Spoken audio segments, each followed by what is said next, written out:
नमस्कार दोस्तों, आपका स्वागत है इस YouTube चैनल में। यहाँ पर सुबह से शाम तक की हर खबर पल पल की बताई जाती है, तो YouTube चैनल को सब्सक्राइब करें लाल बटन को दबाकर और घंटी के बेल आइकन को जरूर दबाएं ताकि हर वीडियो डालें उसकी सूचना आप तक पहुँच सके। नमस्कार, इस वक्त ताज़ा ब्रेकिंग न्यूज जरिए सभी बड़ी खबरों पर बात करेंगे। सीधे बैंक अकाउंट में आएगा इनकम टैक्स डिपार्टमेंट ने बनाया है नया नियम। वही फाइनेंशियल ईयर ने 2018-19 के लिए आयकर रिटर्न भरने की प्रतिक्रिया शुरू हो चुकी है। अगर आप इनकम टैक्स भरने जा रहे हैं तो आपके लिए ये बहुत ही जरूरी है खबर जानना। आयकर विभाग केवल ई रिफंड जारी कर रहा है। ई रिफंड करदाताओं के बैंक खातों में सीधा भेजा जा रहा है। आयकर विभाग 1 मार्च 2019 से सिर्फ ई रिफंड जारी कर रहा है। 2019-20 के लिए आयकर रिटर्न भरने के लिए अंतिम तिथि 31 जुलाई 2019 है। वही बैंक अकाउंट से पिन लिंक करना जरूरी है। टैक्स रिफंड पाने के लिए करदाताओं को बैंक अकाउंट से पिन से लिंक करना जरूरी है। बैंक अकाउंट सेविंग, चालू नगद या ड्राफ्ट अकाउंट हो सकता है। बैंक अकाउंट को पिन से लिंक करने के लिए आयकर विभाग की वेबसाइट जो वीडियो के नीचे दी हुई है। यूट्यूब चैनल को सब्सक्राइब और लाइक जरूर करना, यही हमारी मेहनत का फल है। नमस्कार, इस वक्त ताजा ब्रेकिंग न्यूज है। हावड़ा नई दिल्ली पूर्व एक्सप्रेस के 12 डिब्बे पटरी से उतरे।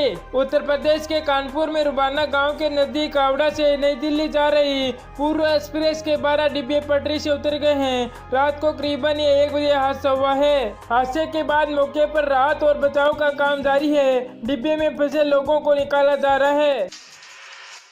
वही जिला अधिकारी और एसएसपी और अन्य अधिकारी ने कहा कि फिलहाल किसी के हालात खराब होने की खबर नहीं है। यात्रियों को कानपुर स्टेशन तक ले जाने के लिए बसों की व्यवस्था की जा रही है।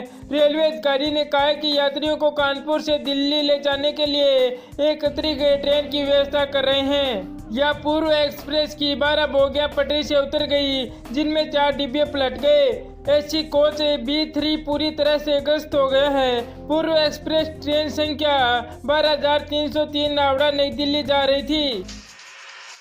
वहीं अगली खबर आ रही है दिल्ली के सिग्नेचर ब्रिज पर हादसा। लोहे की सरिया सीने में घुसने से युवक की मौके पर मौत। वहीं उत्तर दिल्ली में एक सड़क हादसे में 25 वर्षीय युवक की मौत हो गई। राज सिग्नेचर ब्रिज पर लोहे की सरिया एक 25 वर्षीय के बाइक सवार की छाती में घुस गई, जिससे मौके पर ही उनकी मौत हो गई। रास्ते से गुजरने वाले एक व्यक्ति ने पुलिस को रात लगभग 12 बजे फोन कर बताया कि डिवाइडर के नजदीक एक युवक गिरा पड़ा है। बाद में उस युवक की पहचान की गई तो पता चला कि उनका नाम प्रणव मिश्रा है और फरीदाबाद से वे अपने घर लौट रहा था। पुलिस अधिकारियों ने बताया कि ब्रिज पर एक पिलर का काम चल रहा था। संभावित है कि छत पर उनमें से ठीक से बंदी नहीं होने से निकल गई थी, जिसके चलते ये हादसा हुआ। उन्होंने कहा कि हमने इस लापरवाही का मौत का मामला दर्ज कराया है। आपको बता दें कि इस ब्रिज पर सिर्फ लापरवाही पूर्वक वाहनों को चलाने के अलावा लोगों का ब्रिज पर सेल्फी लेने का शौक भी सरकार के लिए सिरदर्द बना हुआ है। हालात यहां तक पहुंच गए कि दिल्ली के डिप्टी सीएम सिसोदिया को संबंधित अधिकारियों को ब्रिज पर सुरक्षित सेल्फी पॉइंट बनाने के निर्देश देने पड़े। सिग्नेचर ब्रिज 2200 फुट लंबा है जो यमुना नदी पर बना है। इसे इंजीनियरों का भी चमत्कार कहा जाता है। वहीं अगली ताजा ब्रेकिंग न्यूज से बात करेंगे ऐतिहासिक रैली की। मुलायम की जनता से अपील कहा कि ये मेरा आखिरी चुनाव है, मुझे भारी मतों से जीत दिलाएं। मैनपुरी में मायावती और मुलायम सिंह की ऐतिहासिक रैली हुई। रैली में शुरू होने के साथ ही मुलायम सिंह ने मायावती के साथ मंच पर साझा करने के बाद बड़ा बयान दिया। मुलायम सिंह ने कहा कि मायावती के साथ मंच साझा कर बहुत ही खुशी हो रही है। साथ ही उन्होंने कहा कि मेरा ये आखिरी चुनाव है, मुझे भारी मतों से जीत दिलाएं। साथ ही मुलायम सिंह ने जीत को लेकर बड़ा दावा किया और कहा कि हम इस बार भी अधिक सीट हासिल करने वाले हैं। मुलायम सिंह ने कहा कि आखिरी बार चुनाव लड़ रहा हूं, भारी मतों से जीत दिलाएं। आज का दिन यूपी की सियासी बेहद ही खास और ऐतिहासिक पन्नों में दर्ज होने वाला है। मायावती और मुलायम सिंह की शानदार रैली शुरू हो गई, जिसमें मुलायम सिंह ने 25 वर्षों के बाद मायावती के साथ मंच साझा करने को लेकर खुशी जताई है। वहीं आगे 1995 के बाद साथ आए मायावती और मुलायम सिंह कहते हैं कि राजनीति ऐसी चीज है जो बड़े बड़े दुश्मनों को भी एक साथ खड़ा कर सकती है।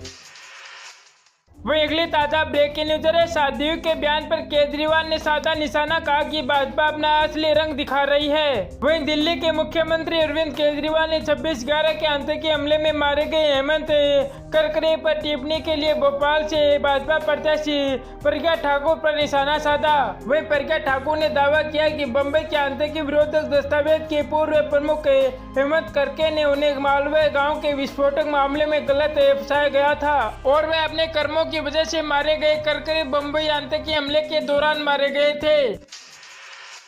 वह अगली ताजा ब्रेकिंग न्यूज है। मायावती ने पूछा कि चुनाव आयोग के पास ऐसा कौन सा अधिकार है जिसमें पीएम मोदी के विमान की तलाशी पर रोक लगाई है। बहुजन समाज पार्टी के अध्यक्ष मायावती ने एक बार फिर से चुनाव आयोग पर सवाल उठाए हैं। पीएम मोदी के विमान में बक्से के मामले पर मायावती ने कहा कि चुनाव आयोग के पास ऐसा कौन सा अधिकार है जिसमें पीएम मोदी के विमान की तलाशी पर रोक लगाई है, जिससे पीएम मोदी के विमान की तलाशी पर रोक ऐसे करने पर आईएएस के प्रयात वीएसपी को निलंबित कर दिया गया था। बता दें कि चुनाव आयोग द्वारा उनके चुनाव प्रचार पर रोक लगाने के बाद मायावती लगातार चुनाव आयोग को घेरने में लगी हुई है।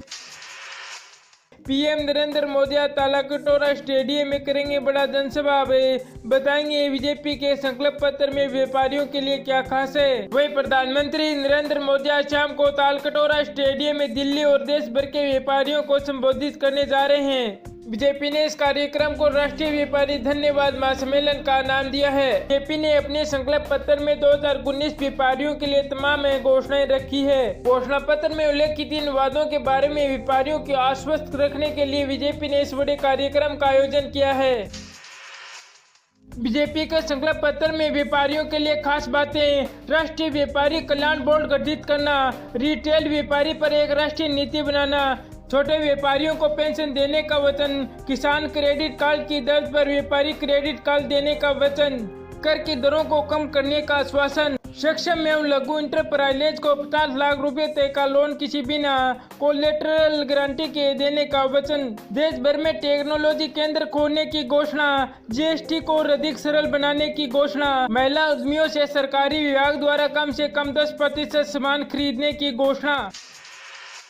वहीं आगे लोकसभा चुनाव के तीसरे चरण के लिए वोटिंग खत्म होने के बाद सभी राजनीतिक दल और प्रमुख नेता अब तीसरे चरण में होने वाले चुनाव क्षेत्र पर अपना ध्यान केंद्रित करने में जुटे हैं। आज इसी कार्यक्रम में पीएम मोदी कारोबारियों से बातचीत करेंगे और उनसे बीजेपी के पक्ष और नीतियों के समर्थन में वोट मांगने की अपील करेंगे। पीएम मोदी का ये कार्यक्रम दिल्ली के तालकटोरा स्टेडियम में होगा। वहीं आगे चुनाव अभियान के कार्यक्रम में आज कांग्रेस महासचिव प्रियंका गांधी आज शाम को कानपुर में रोड शो करेगी। वहीं बीजेपी अध्यक्ष अमित शाह आज अपने गृह राज्य गुजरात के छोटा उदेपुर में एक चुनावी सभा को संबोधित करेंगे, जबकि राहुल गांधी भी आज एक सभा गुजरात और एक सभा कर्नाटक में करेंगे। वहीं चुनाव प्रचार पर लगी रोक की अवधि खत्म होने के बाद यूपी के सीएम योगी आदित्यनाथ एक के बाद एक 4 रैलियां करेंगे। आज उनकी सभा फिरोजाबाद और इटावा और मसलिया में चुनावी सभा होगी। विवादी भाषण के बाद चुनाव आयोग ने सीएम योगी पर कार्रवाई करते हुए 3 दिन के लिए किसी भी तरह की चुनाव कार्यक्रम पर रोक लगा दी थी। वहीं भारत में हो रहे चुनाव को लेकर पाकिस्तान के प्रधानमंत्री इमरान खान के बयान पर बीजेपी के महासचिव राव माधव ने कहा कि भारतीय चुनाव से दूर रहें, हमें आपकी सलाह की आवश्यकता नहीं है। पीएम मोदी ने एचडी कुमारस्वामी सरकार की खिल्लियां उड़ाई, का केंद्र में एक मजबूत सरकार चुनी। वहीं प्रधानमंत्री मोदी ने केंद्र में मजबूत सरकार बनाने की अपील करते हुए कर्नाटक के मुख्यमंत्री एचडी कुमारस्वामी की असहाय सरकार की खिल्लियां उड़ाई। कुमारस्वामी राज्य के कांग्रेस जेडीएस गठबंधन सरकार की अगुवाई कर रहे थे। मोदी उत्तर कर्नाटक में रैली में कहा कि यदि आप मजबूत सरकार देखना चाहते हो तो दिल्ली में देखें और यदि आप असहाय सरकार देखना चाहते हो तो कर्नाटक में देखें। प्रधानमंत्री ने कहा कि कांग्रेस असहाय सरकार चाहती है और वोटरों को असहाय कुमारस्वामी को देखना चाहिए।